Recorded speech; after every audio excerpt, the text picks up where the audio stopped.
우리가 지금 로마서 공부를 하고 있습니다. 로마서 공부를 할 때 여기 로마서에서 그 죄에 대해서 설명을 했어요. 유대인의 죄와 이방인의 죄와 인류 인생들의 모든 죄에서 공부를 하고 말씀을 하고 그 다음에 이제 하나님의 의에 대해서 말씀. 그렇기 때문에 우리는 우리 힘으로 누구로는 구원 받을 길도 없고 복을 받을 길도 없으니 하나님이 특별 조치로 벌써요 하나님의 의이신 예수 그리스도를 이 땅에 보내주셔서 우리의 죄값을 다 치워주시고 그리고 또 3일 만에 부활하시고 하나님과 화목하게 하셨어요. 그로 말미암아서 우리가 그 인치신 걸음에 의로움을 받았다고. 그런데 그게 우리의 행위가 아니고 뭐라고 했다고 했어요? 그 하나님의 그 예수 그리스도를 믿는 믿음과 또 말씀을 믿는 믿음, 언약을 믿는 믿음이죠. 그 믿음으로 의롭다 하심을 받았다고 말씀했어요. 그래서 3장 21절부터 26절이 굉장히 중요한 어떤 거라고 개념이라고 보면 돼요. 하나님의 의를 얻는데 굉장히 중요한 개념이에요. 한번 21절부터 26절 한번 읽어볼까요? 3장 21절부터 26절. 자, 시작. 이제는 율법에 하나님의 한 의가 나타났으니 선지자들에게 증거를 받은 것이다. 곧 예수 그리스도를 믿음으로 말미암아 믿는 자들에게 비치는 하나님의 의는 차별이 없느니라. 모든 사람이 죄로 범하였으니 하나님의 영광에 이르지 못하더니 그리스도의 은혜는 성령으로 말미암아 하나님의 은혜로 다시 받으신 자들이 되었느니라. 예수를 하나님의 예표로서 믿음으로 말미암아 화목됨으로 세우셨으니 이는 하나님께서 이 천상 중에 지은 죄를 간과하시고 자기의 의로우심을 나타내시니 곧 이때에 자기의 의로우심을 나타내서 자기가 이루었으며 또한 예수를 믿는 자를 의롭다 하시니라. 아멘. 하나님께서 우리를 의롭다 하게 하시기 위한 목적과 과정에 대해서 설명을 하고 있거든요. 그래서 이 하나님의 은혜는 차별이 없다는 거예요. 복음은 차별이 없다고 사도 바울은 말하고 있어요. 로마서 지난 3장에서는 뭘 말씀했는가? 바울은 믿음으로 의롭게 되는 원리를 설명했어요. 3장에서 믿음으로 의롭게 되는 원리. 그리고 4장에서는 그 구체적인 실례로서 인간의 예를 드는데 아브라함의 믿음을 제시를 했고요. 하고 있고 그 다음에 다윗의 신앙 고백을 인용하고 있어요. 그래서 3장에서는 하나님의 의가 오직 은혜로 주어짐을 하나님 편에서 강조했고 또 예수 그리스도께서 행하신 구속으로 말미암아서 주어졌다는 것을 그 구속으로 말미암아 화목됨을 대체해서 하나님의 의가 우리에게 값없이 주어졌다는 거예요. 그 값을 누가 치러줬어요? 예수님께서 속전하셨죠. 그렇게 강조했다면 4장에서는 우리 인간의 편에서 사람의 편에서 행위로가 아닌 오직 믿음으로만 그 은혜가 하나 되고 받아들여지는 것이 축복이다. 축복의 그 역사한다는 것을 강조하고 그 진리를 설명하기 위해서 구약 성경에서 가장 잘 알려진 인물 두 사람 아브라함과 다윗을 소개하고 있습니다. 자, 오늘 본문을 보면 이제 1절부터 4절 3절 1절부터 3절까지는 아브라함이 그 칭의에 의로우심을 받았다 그러면은 칭의거든요.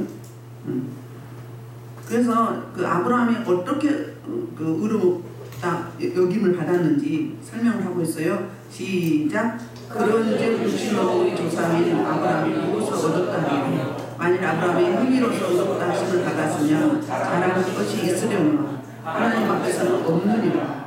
성경이 무엇을 말하느냐? 아브라함이 하나님을 믿음에 그것이 그에게 의로 여겨짐을 배웠느니라. 아멘. 그래서 창세기 15장 6절 예를 들어요. 창세기 15장 2절부터 보겠습니다. 그러니까 이 신약이 그냥 간 게 아니라 뭐예요? 그러니까 하나님의 의가 신약에서 이루어진 게 아니라 구약시대 구약에서부터 있었다는 거예요. 자, 시작. 아브라함이 이르되 주 여호와여 내게 주시기를 주시니까 나는 자식이 없사오니 나의 상속자는 다윗의 자손 엘리에셀이니라. 아브라함이 이르되 주께서 내게 실을 주지 아니하시니 내 집에서 생긴 자가 내 상속자가 될 것이니라. 아멘. 잠깐만. 2절부터 3절에 아브라함이 지금 투정을 부리죠. 지금 화가 났어요. 왜요? 롯이 끌려갔는데 그 4개 부족을 318명 훈련된 군사를 데리고 가서 밤중에 찾아오거든요. 그런데 정령 재산은 많고 종도 많은데 아브라함에게는 씨가 없는 거예요. 후손이 없단 말이에요. 그런데 하나님이 찾아오셔서 근심하고 있는데 두려워 말라 하시면서 그때 이 이야기를 하는 거예요. 자기가 없다고 지금 투정을 하고 있단 말이에요. 그래서 성질나서 어떻게 이야기해요? 내가 길리는 종 다메섹 사람 엘리에셀을 내가 내 후손으로 삼겠습니다. 이렇게. 왜? 하나님이 약속을 했거든요. 약속을 했는데 안 주시니까 이렇게 이야기를 한 거예요. 그래서 이제 하나님이 설득을 하셔요. 이렇게 설득을 하시는데 3절에 아브라함이 또 이르되 4절 여호와의 말씀이 그에게 임하여 이르시되 그 사람이 내 상속자가 아니라 내 몸에서 날 자가 내 상속자가 되리라 하시고 그를 이끌고 밖으로 나가 이르시되 하늘을 부르는 물을 셀수 있나 보라. 또 그에게 이르시되 내 자손이 이와 같으리라. 잠깐 봐요. 이렇게 설득을 하고 있어요. 아니 내가 그렇다면 그렇다는 거지 뭘 말이 많아. 그리고 혼내킬 수도 있잖아요. 하나님과 인간이 감히 어떻게 딜을 할 수가 있으며 짜증을 낼 수가 있겠어요? 근데 하나님은 친절하게 설명을 해줘요. 아니다 아브라함아, 네 후손은 내 몸에서 날 자가 네 후손이 될 거야. 그러면서 뭐예요? 확신짓을 주기 위해서 시청각적으로 데리고 나가서 하늘에 이제 별을 보여줘요. 보여주면서 너 저 배를 셀 수 있나 봐라. 셀 수 있니? 그래요. 그러면서 내 자손이 이와 같이 많으리라. 이렇게 설명을 해줘요. 그러면 더 확신이 들겠죠. 그때 아브라함이 그 말씀을 믿었어요. 여호와를 믿으니 그랬어요. 언약에 신실한 그분을 믿으니. 그러니까 하나님이 이를 뭘로 여겼어요? 의로 여겼다는 거예요. 그러니까 신약에 갑자기 하나님의 의가 나오는 게 아니라 구약에 그 하나님의 그 이신칭에 대한 부분을 이렇게 그림자로 보여주시면서 설명을 이미 하셨고 아브라함에게 믿음의 조상 아브라함에게 이미 의로 여겨주셨다. 그러니까 무슨 행위예요? 공적이에요? 아무것도 없죠. 그냥 믿으니 예수 그리스도의 구속의 온전과 부활의 능력과 그리고 언약의 말씀을 믿을 때 그것이 뭐로 여겨진다? 의로 여겨진다. 우리는 그냥 지인 그대로예요. 네? 주님의 의로 이렇게 덮으니까 주님의 의만 보여지는 거예요. 우리는 가려진 거거든요. 그래서 자녀만 준다는 뿐이 아니라 다시 또 이야기해요. 또 그에게 이르시되 나는 이 땅을 내게 주어 소유를 삼게 하려고 너를 갈대아 내 우리에서 끌어낸 여호와니라. 그러니까 갈대아 우르에서 이끌어서 가나안 땅에 데리고 온 이유 목적이 이거예요. 그러면서 여기까지 이렇게 그랬어요. 그럼 아브라함이 그 당시에 믿음이 진짜 대단했나요? 그때 말씀을 믿은 거예요. 믿었는데 아브라함이 그 동안에 어땠었죠? 아브라함이 시행착오가 있었나요? 없었나요? 우리는요 거의 다 그래요. 특별하게 바울처럼 강력하게 하나님의 은혜가 하나님의 임재가 임하지 않은 이상은 시행착오가 있어요. 실수를 한다고요. 아브라함이 그렇게 믿고 그 믿음이 계속 유지가 됐나요? 유지되지 않아서 환경에 지배당할 때가 많이 있었어요. 금방 주실 줄 알았는데 자식을 금방 주실 줄 알았는데 재산은 많아서 종이 거의 400명이 가까이 있는데 그런데 이 재산을 물려받아서 관리 감독할 뭐가 없는 거예요. 후손이 없단 말이에요. 10년이 지나도 없는 거예요.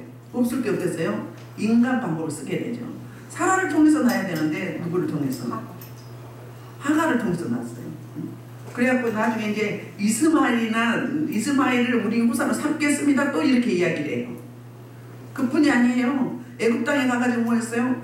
자기 아내 사라를 어떻게 했어요? 누이라고 해서 팔았어요. 그것도 한 번도 아니에요. 2번이나 팔았어요. 나 살고자 아내를 그냥 다른 남자에게 넘겨준 거예요. 그러면 이삭을 어디서 낳았을까? 그 후사를 어디서 낳아요?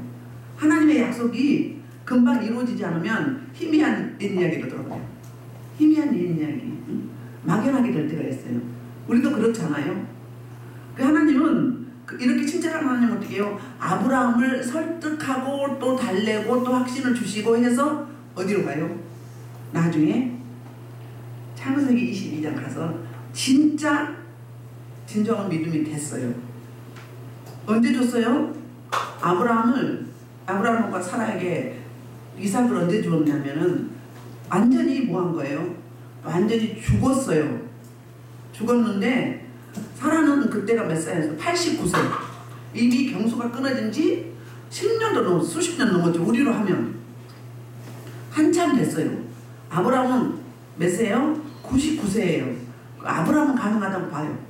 근데 여자는 안 돼요. 뭐가 있어야 돼요? 경수가 생리를 해야 돼요. 그러니까 이미 죽은 거잖아요. 그러니까 아브라함을 다뤄가시는데 하나님께서 아브라함에게 창조신앙을 준 거예요. 그리고 부활신앙을 주게 돼요. 그게 창세기 22장이에요. 창세기 22장 볼까요? 그 줬던 100세에 주었던 그 아들을 도저히 인간의 생물학적으로 불가능한데 하나님이 약속대로 주셨거든요. 주셨는데 그 아들을 또 바치래요. 그 바치라고 하는 이유도 있어요. 왜요? 이스마엘을 낳고 13년 동안 하나님과 교제를 안 했어요. 이스마엘에 취해서 13년 동안 그랬는데 나중에 이제 이삭을 주셨잖아요. 이삭을 줬는데 또 이삭에 취해서 하나님을 안 찾는 거예요. 그게 아브라함 바로 저와 여러분이에요. 우리예요. 살만하면 기도도 안 하고요. 살만하면요 예배 안 드려요. 살만하면요 세속적으로 가요. 응? 세상으로 갖게 되고 내가 이제 주인이 되고 내가 하나님이 된 거예요. 그렇게 돼요. 그래서 하나님의 특단의 덫을 또 어떻게 취하죠? 그 아들을 바치라는 거예요. 하나님이 주셨으니 바쳐 나갈 수도 있죠. 그렇잖아요. 아브라함 입장이 아니라 하나님 입장이죠. 볼까요? 22장 시작. 이삭이 그 아버지 아브라함에게 말하였되 내 아버지 하나님 그가 이르되 내 아들아 내가 여기 있노라. 이삭이 이르되 그가 남은 이거냐 그때로 어디 있나이까. 이렇게 물어요. 이렇게 물어. 아니 번제할 이거를 나무를 이삭이 지고 가잖아요. 둘이만 올라가잖아요. 종들은 놔두고. 근데 그때 이삭이 이상하잖아요. 재물이 있어야 되는데 왜 재물이 없을까? 자기가 재물이라고 생각을 해요? 못해요? 전혀 못하죠. 그 질문을 했어요. 근데 아브라함이 이렇게 대답해요.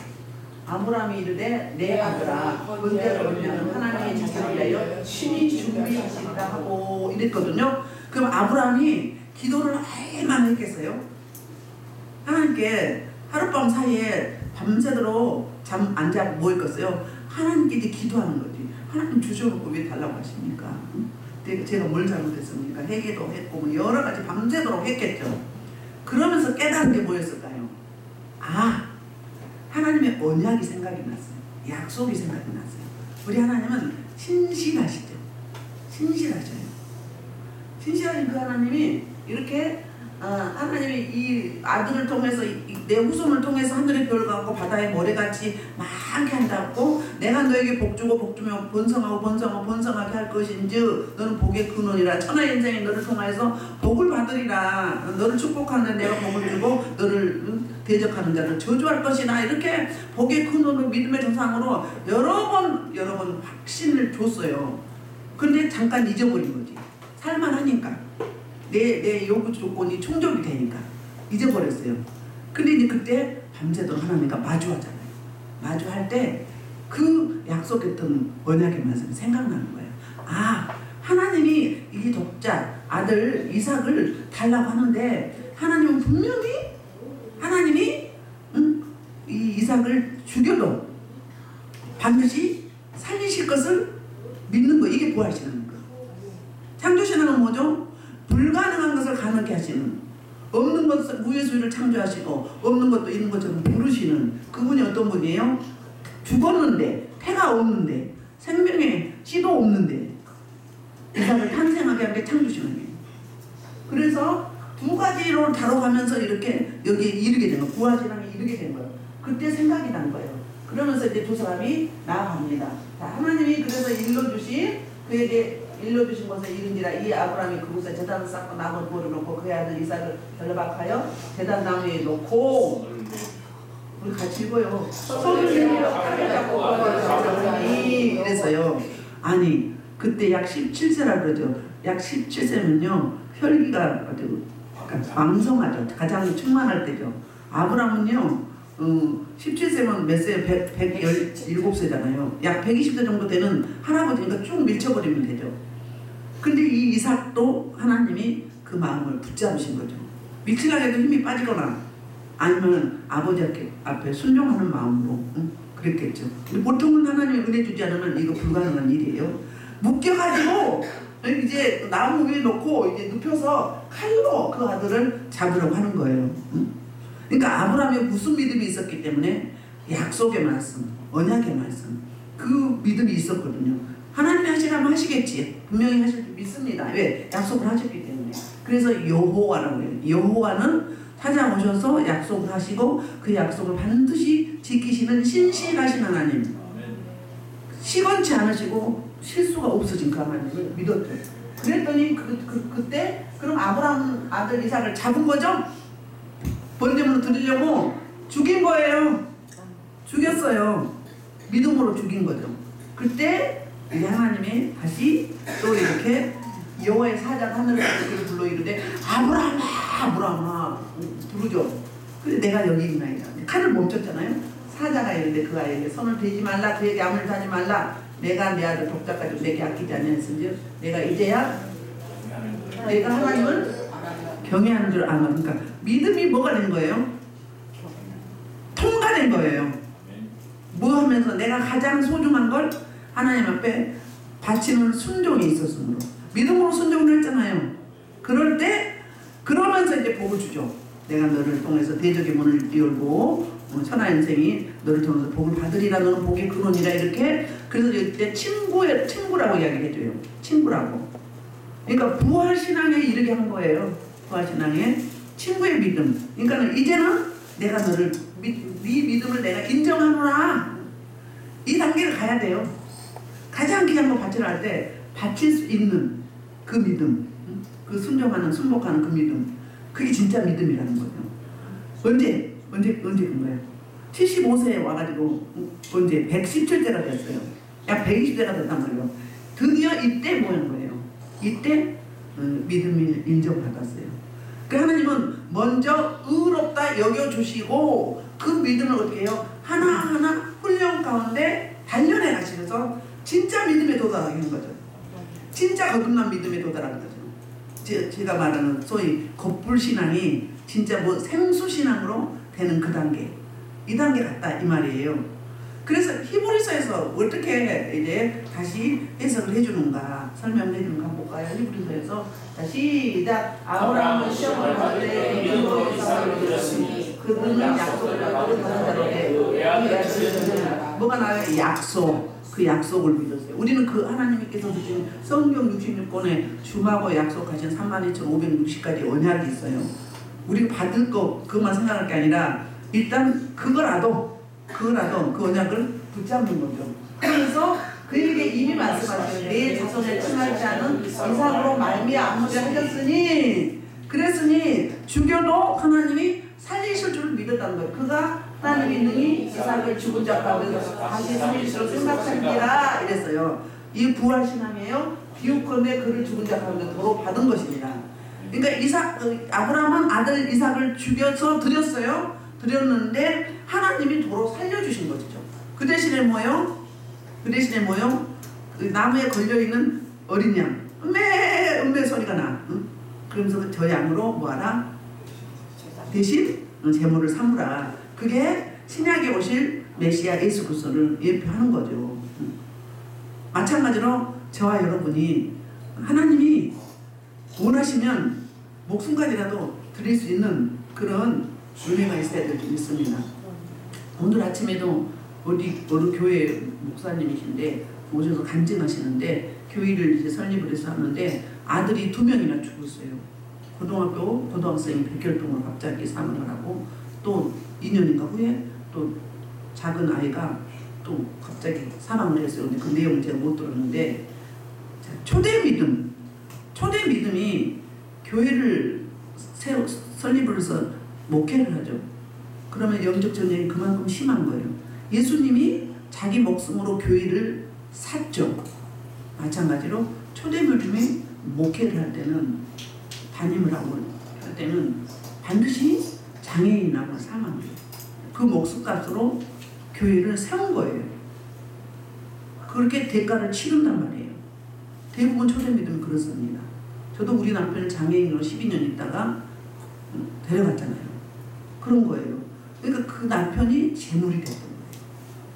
값을 치러주신 거예요. 예수님이 치러주셨고. 그렇게 해서 교회가 세워지는 거예요. 그러니까 교회를 어떻게 생각을 하셔야 돼요? 하나님의 예수 그리스도의 몸으로 생각을 하셔야 돼요. 하나님 주신 그 생명으로 생각을 하셔야 돼요. 그래서 교회에서 분열을 일으키면 안 돼요. 교회를 그렇게 소중하게 여겨야 돼요. 여기서 오는 자만, 여기 오는 자마다 다 살아나는 역사가 있게 되잖아요. 이런 일도 있습니다. 그래서 이렇게 아브라함이 어떻게 의롭게 되었는지 설명을 이렇게 하고 있어요. 자, 4절 5절입니다. 4절 5절 시작. 일하는 자에게는 그 싹이 은혜로 여겨지지 아니하고 보수로 여겨지거니와 일을 아니할 자로 경건하지 아니한 자를 의롭다 하시는 일을 믿는 자에게는 그의 믿음을 의로 여기시나니. 무슨 이야기 하는 거예요? 자, 일할 때 그 싹을 줬어요. 그러면 그게 보수죠. 보수. 보수면은 은혜예요, 뭐예요? 일한 대가예요. 근데 일하지 않았는데 싹을 줬다. 그러면 은혜죠. 우리가 구원을 그렇게 받았다는 거예요. 우리는 죄 덩어리 그대로 있는데 그 죄를 예수님으로 대신하고 예수님 때문에 우리를 의롭게 여겨주신 거죠. 그래서 그게 이심층인데요. 오늘 본문에서 여겨진 바 여겨지고냐 여기시나니 이렇게 이게 6번 나와요. 같은 뜻으로서. 이거 뭐냐면 간주해줬다. 생각해줬다는 거예요. 마태복음 20장인가요? 포도원 품꾼들 9시에 나가고 맨 나중에 간 사람이 5시죠. 그럼 맨 나중에 간 사람은 1시간 동안 일했어요. 9시에 간 사람은 몇 시간 일한 거예요? 아침부터 저녁까지 한 거죠. 이스라엘 민족은요 6시면요 저녁 첫 시간이에요. 첫날이에요. 그렇게 들어가요. 그런데 1시간 일하는데 똑같이 한 데나리를 주죠. 그러면 누가 분노가 혈기가 있겠어요? 누가 억울하겠어요? 아침 일찍 간 사람은 뭐예요? 약속을 한 데나리를 했어요. 그럼 보수단 말이에요.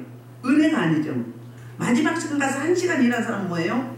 한 데나리를 줬기 때문에 뭐예요? 그게 은혜죠. 이게 은혜라는 거예요. 그러니까 지금 그 의롭게 되어진 어떤 조건은 우리의 행위, 우리 공적, 우리 노력, 우리 열심, 우리 헌신, 우리 봉사, 물질 많이 드리고 이게 아니라 뭐라고요? 그냥 값 없이 거저주는 은혜예요. 에베소서 그 이야기 하잖아요. 자랑하지 못하게 하려고 값 없이 은혜를 주셨다는 거예요. 믿음도 은혜요, 구원도 은혜요. 성령의 능력을 보내주심도 은혜요. 은혜가 아니면 저와 여러분이 여기 올 수가 없어요. 주께서 부르시지 않냐면 한 자도 주님 앞에 나올 자가 없다고 말씀하잖아요. 내 힘, 노력, 내 결심으로 그런 것 같지만 그 배후에 성령 하나님의 도우심의 역사가 있었기 때문에 여기 오시는 거예요. 우리 중국에서 오셨는데 그 시아버님이 엊그저께 영접기도 했잖아요. 찬양 다 따라서 하시네요. 큰 소리는 안 해도 찬양을 다 따라서 하셔요. 저 며느리가 시아버지와 이 한국에 있는 지인들 구원시키려고 중국에서 나왔어요. 대단해. 전라도 저 어디? 무안? 영광? 지혜? 아니 중국 시안 말고 시골에 간 지가 어디? 친구? 여수? 응. 여수까지 가서 또 구원시켰어. 시켜봤어요. 대단한 선교사적인 사명을 중국에서 사역을 하고 있거든요. 그런 은혜. 우리는 우리 옆에 있는 사람 해야 돼. 저분은 막 중국에서 여기까지 날라와서 하지만 그렇게는 못할지언정 내 가족과 내 지인들에게 나의 삶으로 어떻게든 기회만 주어지면 복음이 증거되어져서 이렇게 주님을 주께로 인도하셔야 돼요. 시어머님이 함께 시아버지하고 안 살았는데 시어머님한테 어머님 권사님이신데 아버님한테 가셔서 아버님 구원하셔야 돼요. 아버님하고 같이 사시면서 전도하셔요. 얼마나 사실지 모르는데. 야, 대단한 은혜를. 대단한 은혜. 그런 그 임박함. 개인적인 종말에 대한 임박함. 그런 마음이 있어야 돼요. 정말 신앙으로. 내 가족이 아직도 주께로 안 돌아오는데 그냥 나만 띵까띵까 하면 안 된다는 거예요. 애 끓는 마음으로 흠식해가면서 해야 돼요. 저도 마찬가지입니다. 우리는 그런 마음이 돼야 돼요. 그래서 이제 여기시나니 여겨지는 계속 이야기하거든요. 이건 뭐냐면은 여기신다 여겨진다 그 말은 수동태예요. 수동태 하나님이 그렇게 여겨주셨다 그 이야기예요. 근데 이게 뜻이 뭐라고요? 간주해 주셨다. 생각해 주셨다. 여겨주셨다. 그 말씀 나왔거든요. 자, 이제 6절부터 8절은 제사함에 대한 다윗의 고백에 대해서 나와요. 자, 아브라함을 구약의 가장 대표적인 믿음의 조상 아브라함을 애로 들었다면 이번에는 다윗의 애를 들어요. 6절 8절. 자, 읽겠습니다. 시작. 이란 것이 하나님의 애로 여기시는 사람 복에 대하여 다윗이 불법이 사함을 받고 죄가 가려짐을 받는 사람으로 복이 있고 주께서 그를 인정하지 아니하신 사람은 복이 있도다. 그가 같은 이라고 그랬어요. 어떻게 이야기해요? 부연 설명으로 다시 하는데 그러니까 다윗의 고백 시편 32편 1절 다윗이 시편 51편하고 시편 31편에서 뭘 하냐면 그 밧세바를 범하고 통회하고 회개하죠. 회개합니다. 그런데 다윗이 그러고 나서 이제 불법이 사함을 받고 그랬어요. 악한 행위가 사함을 받고 죄가 가리해졌다. 그래서 구원의 그 핵심, 복음의 핵심이 바로 이거예요. 불법이 사함을 받고 죄가 가려짐을 받는 사람들은 복이 있다고 이야기를 해요. 이 복은 어떤 복이죠? 바로 이 복은 그 마카리우스예요. 주로 구약의 복은 바라크죠. 땅의 복을 설명을 하거든요. 땅의 복은 아니고 실제 영적인 복인데 이해하기 쉽게 땅의 복을 이야기해요. 이건 마카리우스는 뭐예요? 신약의 영적인 복을 이야기해요. 팔복에 나오는 복이 마카리우스거든요. 그래서 이 복은 바로 어떤 복인가? 행복한 거예요. 근심, 걱정, 염려로부터 어떻게 되는 거예요? 자유하는 거예요. 구원받은 하나님의 백성이 성령이 우리 안에 임재하시고 자정하시면 어때요? 마음이 편안하죠. 환경은 안 바뀌었는데 마음이 편안합니다. 샬롬의 상태가 돼요. 그 뭐죠? 성령 하나님이 내 안에 나와 함께 내주하신다는 표징. 하나님의 은혜가 우리가 하나님의 은혜를 입었다는 표징. 그게 바로 마음이 편안해요. 가장 먼저 오는 게 그 자유함이죠. 진리가 너희를 자유케 하리라. 그분이 우리 안에 오시면 자유함이 있게 돼요. 이게 바로 마카리우스 복이에요. 마카리우스. 자, 그래서 용서해 주시고 내보내 주시는 게 사하심을 받았다 그 말을 하고 있고요. 드디어 이제 그 죄를 인정하지 아니한 사람, 죄를 죄라고 인정하지 않고 죄를 뭐예요? 덮어줘서 과거, 현재, 미래의 죄를 예수 그리스도 십자가 구속의 은총으로 말미암아서 어떻게 됐어요? 가려주셨어요. 그를 우리에게 덧입혀 주셨어요. 그래서 우리 그런 이야기죠. 우리 죄를 도말하여 주옵소서. 그 도말이 뭔 줄 아십니까? 페인트 칠해지는 것은 그러니까 여러 가지 지저분한 것들이 있죠. 있을 때 페인트 칠해버리면 그게 보여요? 안 보여요? 안 보이는 거예요. 우리 여러 가지 지저분한 것들이 낙서되어 있고 뭐 페인트가 벗겨진 게 우리 죄라고 생각을 하면 거기에 페인트를 칠해버리면 죄는 가려진 거예요. 없는 거예요. 그게 도말이에요. 마찬가지로 진짜 구원의 핵심과 구원의 복의 핵심이 이거라는 거예요. 죄와 불법이 가려지고 또 우리 죄를 죄라고 인정하지 않고 관과해 주신다. 지난 시간에 간과해 준다는 거는 죄 없다 해 주신다. 그 말이거든요. 그리고 나서 이제 9절부터 11절에서 또 무슨 이야기인가?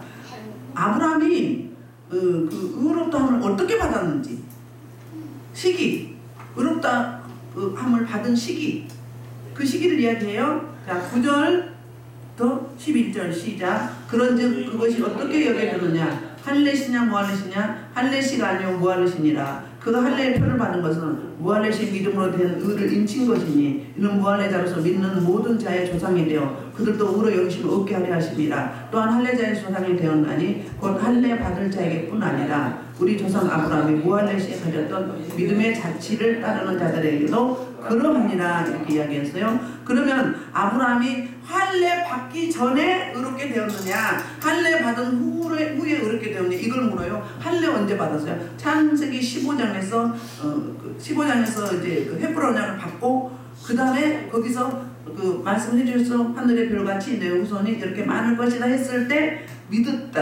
믿었을 때 그를 의로 여겨주셨어요.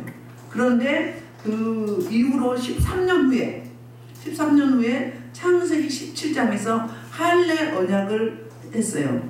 그러면 아브라함이 의롭다 여기시면 언제 받았어요? 무할례시예요, 할례시예요? 할례 받기 전이에요. 무할례시에 의롭다 받았다는 거예요. 그러니까 무슨 이야기예요? 너희들 할례 받았다고 우쭐대지 말라 이거예요. 할례 받았다고 이방인과 다른 점이 없다 이 말이에요. 그래서 할례 조상으로 아브라함이 가장 먼저 대표로 받았잖아요. 그러면 그 아브라함의 삶을 쫓는, 믿음의 삶을 쫓는 모든 후손들은 아브라함의 후손이죠. 우리는 뭐예요? 우리는 영적 이스라엘이잖아요. 나중에 믿었지만 할례는 받지 않았지만 아브라함 믿는 하나님을, 아브라함의 그 의, 아브라함처럼 약속을 믿는, 말씀을 믿는 그 믿음이 있으면 우리도 그 후손이라 말이에요. 할례는 받지 않았어도. 그러니까 차별하지 말라 그 말이에요. 선민의식을 갖지 말라 이 말이에요. 우월주의에 빠지지 말라 이 말이에요. 저와 여러분은 우리 이렇게 생각을 해요. 신앙생활 몇십 년 했는데 내가 11조도 많이 내고 교회 헌신도 많이 하고 새로운 뭐 프로그램도 만들고 그리고 하나님과 교제해서 응답도 잘 받고 예언도 하고 병도 고치고 통변도 하고 뭐 여러 가지 은사들도 많고 그러면서 우쭐대고 막 잘난 체하고 막 교만하고 그래요 안 그래요? 어떤 사람은 방언만 해도 환상만 봐도 그걸 가장 쳐보가는데 꿈이 잘 맞는다고 대단한 것처럼 여겨요. 이게 유대인과 똑같은 거예요. 우리는 성경 말씀 율법이 있고 우리는 성전이 있고 할례를 받았다. 그러니까 우리는 하나님 우리만 택했다. 우리는 천국이 있다. 너희는 다 지옥 간다. 그런 거하고 똑같은 거예요. 교만하면 안 돼. 교만하면 뭐가 와요? 어둠이 잡아요. 아무리 많이 받는 게 능력이 아니라 그걸 관리를 잘해야 돼. 더 겸손으로 낮아져야 돼요. 복식이 익으면 어떻게 돼요? 고개를 숙이잖아요. 근데 뻣뻣이 적어. 그리고 돈 요구해. 우리 임양 목사님이 어떤 목사님이 강단에 썼는데 자기 속에서 저 사기꾼 그렇다고 하잖아요. 저하고 똑같은 이야기를 하고 있는데 지식의 말씀의 은사가 오면 그 사람이 진심인지 아닌지 돈만 요구하고 영혼을 사랑하지 않고 그럼 사기꾼이 아니에요? 사기꾼이고 유명한 분이에요. 성도들 많이 가고 목회자들 많이 가요. 많이 사람이 많이 모인 게 좋은 게 아니에요. 여러분. 물론 제대로 되는 목사님도 많죠. 근데 요즘에 아주 크고 있어 그분. 그런데 아니에요. 우리는 못 들어 설교를요. 왜요? 영이 다르기 때문에. 같은 영은 편안하게 돼 있어요. 그분 들으면 막 머리가 시끄럽고 머리 아프고 막 심장이 벌렁거리고 정신이 없어. 못 들어. 딱 목소리만 들어. 얼른 꺼버려. 그래서 수많은 사람이 모이면 어떻게 되는 거예요? 그분하고 영이 같다는 이야기단 말이에요. 영이 같기 때문에 그렇단 말이에요. 한 영이 아니란 말이에요. 그럼 그분은 어떻게 해야 될까요? 그분은 치유받아야 돼요. 새롭게 해야 돼요. 다 내려놓고 통일하고 자복하고 새 영으로 받아서 다시 성결을 유지해서 다시 사역을 해야 되는 거예요. 변질되니까 돈을 요구하죠. 변질되니까 과도하게 많이 받죠. 예수 생명은 그렇게 할 수 없죠. 그건 뭐죠? 하나님의 이름 팔아서 사업하는 거죠. 그거예요. 그런데도 그분은 지금 아주 큰 기도원에도 쓰고 그래요. 근데 같은 영은 상관이 없어. 좋아. 너무 좋아. 영이 다른 분은 어때요? 견딜 수 없어요. 못 견뎌요. 그러면 이 영 중에 그분의 영과 우리의 영과 두 사람의 영이 어느 영은 다르다는 이야기잖아요. 성령은 같이 응답을 받고 같이 편안해요.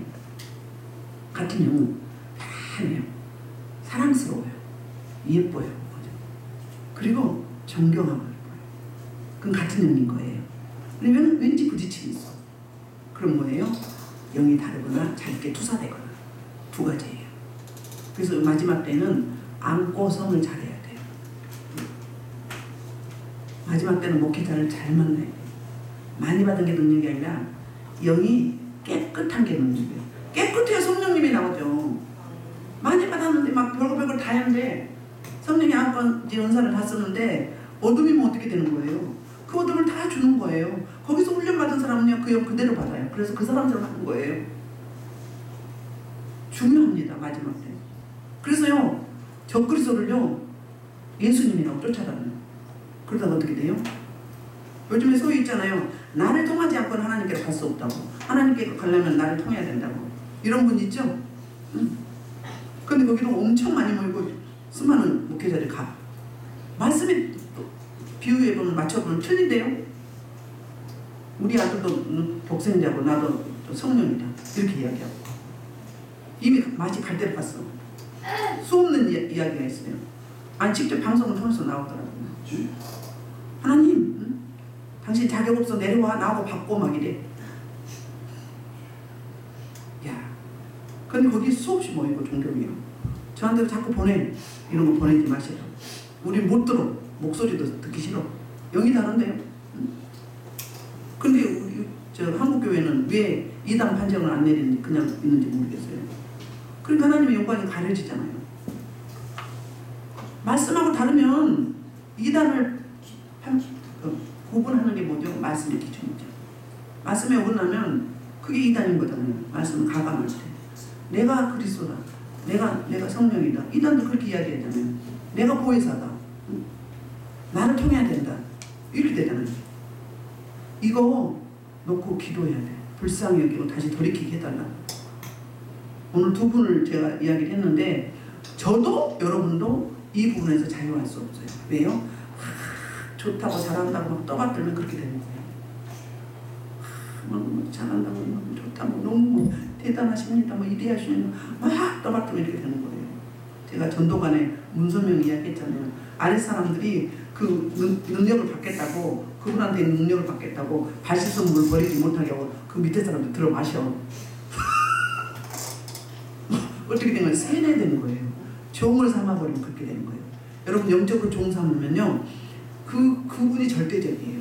거기가 최고예요. 거기가 다른 데는 교회가 아니라는 거예요. 효고 여기만 돼. 여기 있어야 효고가 돼. 다른 데는 교회가 아니야. 여기가 교회야. 이렇게 이야기를 해요. 그런데도 말씀이 틀린데도 어떻게 이야기를 해요? 이미 종이 되어버렸기 때문에 내 의지하고 달리 막 끌려가는 거예요. 그리고 거기가 최고고 그 사람 말이 절대적이에요. 뭐하다 이런 얘기를 하는지 모르겠어요. 그래서 우리 할례 받은 것 우리로 말하면 세례 받았다고 대단하게 생각하면 안 된다. 우리로 말하면 신앙생활 몇십 년 했다. 내가 이런 능력도 나타내고 하나님의 이런 응답도 받고 막 우쭐우쭐해. 이게 뭐예요? 할례 받았다고 우리는 성전이 있다고 먼저 택했다고 율법을 가지고 있다고 우쭐대는 거랑 똑같은 거예요. 교만이에요. 그럼 뭐가 잡죠? 교만할 때 어둠이 잡아요. 교만은 뭐죠? 패망의 선봉요 넘어짐의 앞자리가 있어요. 교만한 자를 하나님이 멀리하시고 겸손한 자를 하나님이 은혜 주시고 가까이 하신다. 이렇게 말씀하잖아요. 그렇기 때문에 마지막 때는 잘 가야 됩니다. 여러분들 눌려갖고죠 금방 압니다. 알지만 모른 체 하고 있죠. 여기저기 다니면서 막 눌려갖고 와. 제대로 된 데 가면 말 안 해요. 근데 제가 말 안 하고 있어요. 모른 체 하고 있는 거예요. 일일이 어떻게 말을 해? 영이 다르기 때문에 금방 알아요. 응? 저만 하는 거야? 여기 훈련 쭉 받는 분 영이 구분이 돼요. 영이 다르기 때문에 같이 불편해요. 부딪힘이 있어. 그럼 상대방도 불편하죠. 서로 불편한 거예요. 영이 다르기 때문에. 왜 뒤집어 쓰고 와 물리치고 와야지. 그 사역하고 와야지 왜 내가 뒤집어 쓰고 오냐고. 봅시다. 우리 갈라디아에서 이렇게 설명을 해줘요. 부연 설명을 정리를 해줍니다. 갈라디아 3장 5절에서 9절에 이렇게 말하고 있어요. 자 시작. 너희에게 성령을 주시고 너희 가운데서 능력을 행하신 이의 일을 율법의 행위에서냐 혹은 듣고 믿음에서냐. 뭐예요? 행위예요? 듣고 믿음에서요? 듣고 믿음에서죠. 성령이 우리 안에 오심은 하나님의 전적인 은혜인데 사모하는 자에게 은혜 주시고 사모하는 자에게 소원을 만족해 하시고 주님 영혼에 좋은 것으로 풍성히 채워주시길 원하신 그 주님, 그 주님 거저주신 성령이란 말이에요. 행위가 아니죠? 자, 아브라함이 하나님을 믿음에 그것을 그에게 의로 정하시다 항상 같으니라. 그런즉 믿음으로 말미암은 자들은 아브라함의 자손인 줄 알지어라. 할례를 안 받았어도 뭘 믿으면 믿음으로 말미암은 자들은 아브라함의 자손이다. 그러니까 사실은 부활하신 주님을 믿었다. 부활을 왜 했어요? 우리를 의로 여겨주시기 위해서 부활시킨 거예요. 예수님을. 그 부활의 주님을. 그걸 믿으면 어떻게 되는 거예요? 아브라함의 자손이 된 거예요. 아브라함은 이미 믿었어요. 그때 예수님이 안 계셨지만 이미 오실 메시아를 보았고요. 대접했고요. 그리고 언약을 믿었어요. 구약시대에 예수님이 안 계셨는데 어떻게 믿어? 현존하신 예수님이 계셨거든요. 구약시대에. 종종 나타나잖아요. 아브라함이 하나님의 사자를 대접했잖아요. 그리고 친구한테 소돔과 고모라를 멸망시킬 때 친구인데 비밀을 할 수 없다. 먼저 이야기하자 하고 먼저 알려주죠.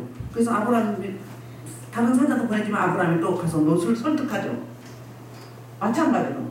그러니까 할례를 안 받았어도 능력이 없어도 권능이 안 나타나도 말씀을 믿고 그리고 어때요? 그 믿는 아브라함을 믿으면 아브라함의 자손이 된다는 거예요. 아브라함의 후손으로 우리는 영적 후손이 된 거잖아요. 그래서 이방한 거예요. 또 하나님이 이방을 믿음으로 말미암아 그를 정하시거든. 성경이 미리 알고 먼저 아브라함에게 복음을 전하되 모든 이방이 너로 말미암아 복을 받으라 하잖아요. 이방인이고 유대인이고 모든 자들이 다 아브라함을 통해서 복을 받는다. 아브라함 복의 근원이다. 믿음의 조상이니까 그래요. 그러므로 믿음으로 말미암은 자는 믿음이 있는 아브라함과 함께 복을 받느니라. 또 마카리에서 복을 받는다. 근심, 걱정, 염려에서부터 자유케 되는 행복함을 누릴 수 있다는 거예요. 그런 특권을 이미 주셨다는 거예요. 자, 말씀을 정리합니다. 말씀을 정리하면 우리 지금 이렇게 이야기한가? 아브라함을 구약의 아브라함을 등장시키고 그리고 다윗의 고백을 말씀하고 있는데 그러면서 행위가 아니라 뭐다? 믿음이다. 믿음으로 구원받고 믿음으로 의롭게 되고 행위가 아니라 구원이다. 행위로 하면 뭐죠? 자랑하게 되니까. 나를 나타내게 되니까. 그래서 온전히 하나님의 은혜요. 하나님의 주시는 특권이시다. 우리에게 특권을 주셨다. 그래서 이신칭의 진리를 확증하기 위해서 이 두 사람을 들어서 예를 듭니다. 저와 여러분도 이미 의롭게 되어서 아브라함의 후손이 되었습니다. 그리고 이 복을 받아 누리고 있죠. 지금 샬롬의 복을 받아 누리고 있지 않습니까? 이 복음을 마음껏 증거하고 증언하는 저와 여러분 되기를 주의 이름으로 축원합니다. 이 말씀을 놓고 주의 일창으로 2분만 기도하겠습니다. 주여!